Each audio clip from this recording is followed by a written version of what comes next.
Hello everybody, we are live, it is Monday and it's raining. It's awful the weather today. We've got basically no natural light coming in from outside, which I think you can tell by the colour of us of the light in our office. So, for those of you who do not know us, I am Jude and this is Chris. Hello. And together we are Ready Steady Websites. So today we have come to tell you about our 6 top website tips to use at the moment. So we are often talking about different website tips, but obviously times change in the web world. People realise that different things convert better.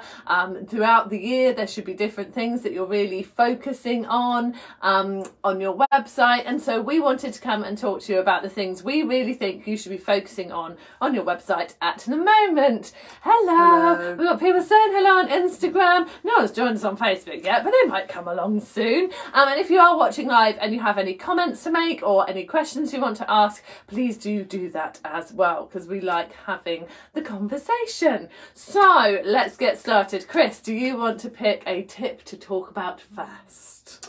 Yes, our top tip, and this doesn't actually change much over the time, so like you said, but things do change here and there. But our top tip is always to keep it simple, because people like to overcomplicate their websites, their landing pages, their email sequences, their funnels, all that kind of stuff.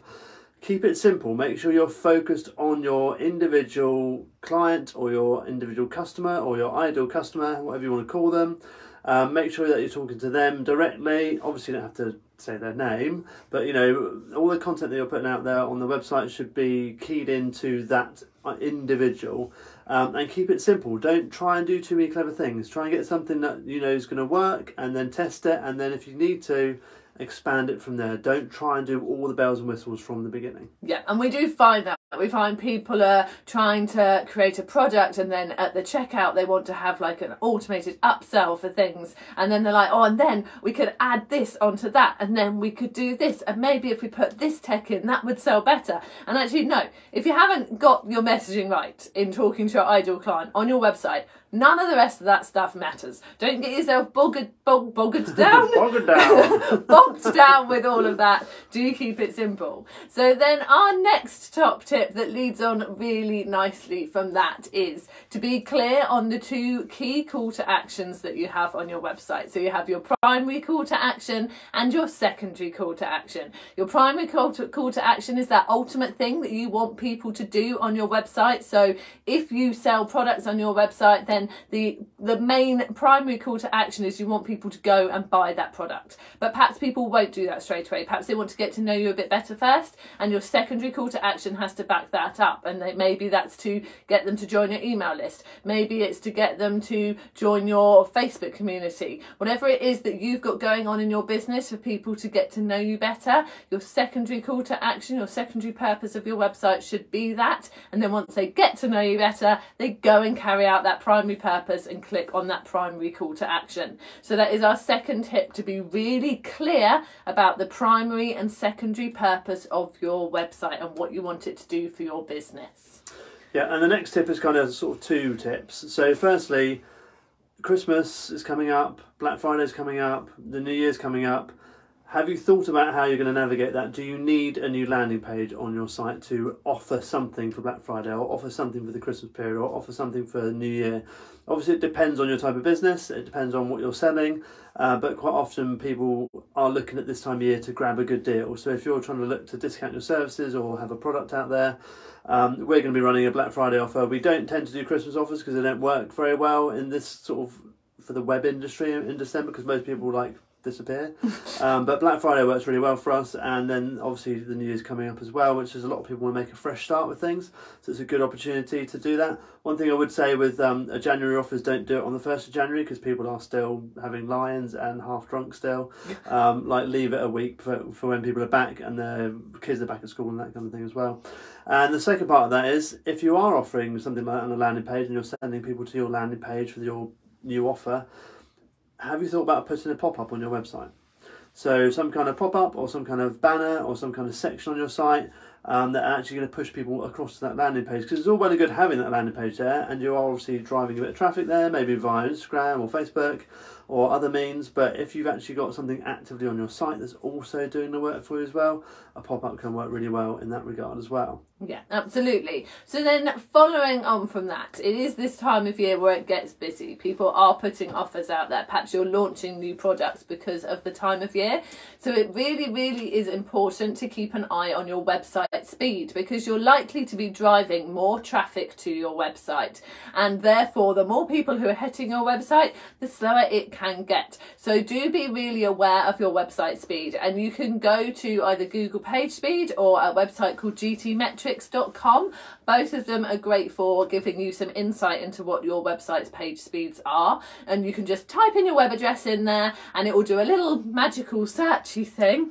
And then it will bring up a score for you based on the speed of your website. And if you have got a score that's below sort of C, so we prefer grades. GTmetrix because it does give you usable information that you can actually action, whereas Google PageSpeed is a bit like, it's all wrong. So yeah, if on GTmetrix, if it's below a B or a C, then you need to start looking at ways to increase the speed of and your site. GTmetrix gives you those tips. It suggests the things on your website that you should be going to have a look at. You know, if you've got an image on there that's massive, as in file size massive, not as in physically massive, then it will point that out to you, and you know that you need to go and do something about that. Or you might be having videos hosted directly on your site, which is always a no-no. You should have your videos on something like Vimeo or YouTube and embed them into your website. But those are the kind of tips that it's going to give you, so you can sort out your page speed so that when all these amazing users and customers are coming to your website,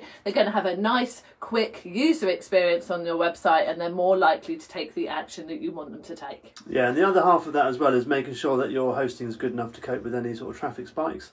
A lot of people don't think about it. They think, I've got this new offer, and then, maybe their offer goes crazy and it goes viral on social, and then people are visiting their site. It could potentially cause a traffic spike and potentially take your site down. So those are things to just check now with your hosting company. Can I cope with a traffic spike? How is that managed? And those kind of things. If you're using like a good hosting company, like Cloudways or Kinsta or WP Engine, those are all kind of WordPress based hosts, then you should be fine. But if you're using like a real kind of cheapy tin pot kind of hosting company, then you might find that it struggles to keep up with demands, especially if you're on a shared server and then there's other people also doing offers at the same time. It can affect the speed of your website, so it's something to consider.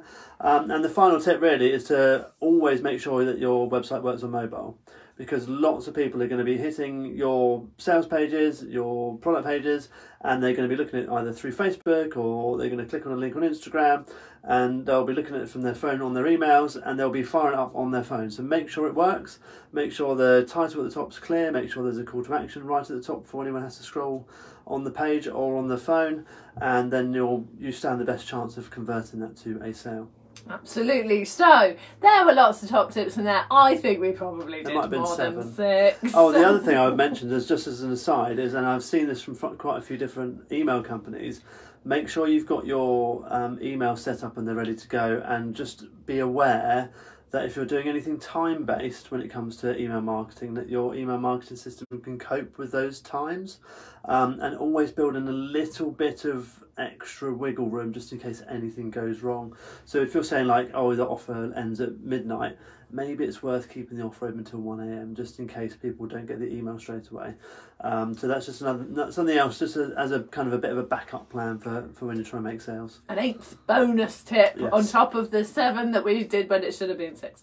We like to provide value in our videos, so hopefully they have been useful to you. For those of you who are watching live, if you do have any questions, please do ask them while we are here and can answer them quickly for you. If you are watching on replay or you're watching on YouTube, when we put this on YouTube, please do ask any questions in the comments if you have them. We are always keeping an eye on them and happy to pop back in and answer any questions that people have. And if you would like some deeper help and guidance from us, we are running another workshop at the end of this month, which is all about turning website visitors into paying clients. So if you're watching on Instagram, just go to the link in our bio and you'll find the details of that workshop. If you're watching on Facebook, we'll pop pop it on the comments. And even if you go to our website at the moment, we have a very subtle pop-up pop-up, yes. about it. Yeah. So yes, you will find out about that workshop. And if you're watching on YouTube down the line, we have often got workshops going on, so it is always worth going to our website and seeing what you can find. Yeah, and if you want a bit of time to kind of work on your website or work with Jude and I, you can join our mentoring membership. We have a choose what you pay option. It starts at £9. You get the same for £9 as you do for 19 and 29. It just depends on what you want to pay. So check that out as well. That's just on readytodayWebsites.com/mm, and you'll find the mentoring page there as well. Absolutely. So it doesn't look like we've got any questions. Thank you so much to those of you who have joined us live. It's always nice to see that we've got people watching us. And we will be back again next Monday with some more website or membership site related tips. And you can always follow us on Instagram, where we put a lot of tips up throughout the week. And you could always come and join our email list by subscribing to our blog or downloading one of our freebies on our website, where we give even more tips every Monday in our newsletter and on our blog post. So we will leave you to your Monday. Have a fantastic rest of your day. Have a lovely week. Let's hope the sun comes out where you are, and because it's not here. And yeah, we will see you again same time next week. Take care, everybody. Bye. Bye.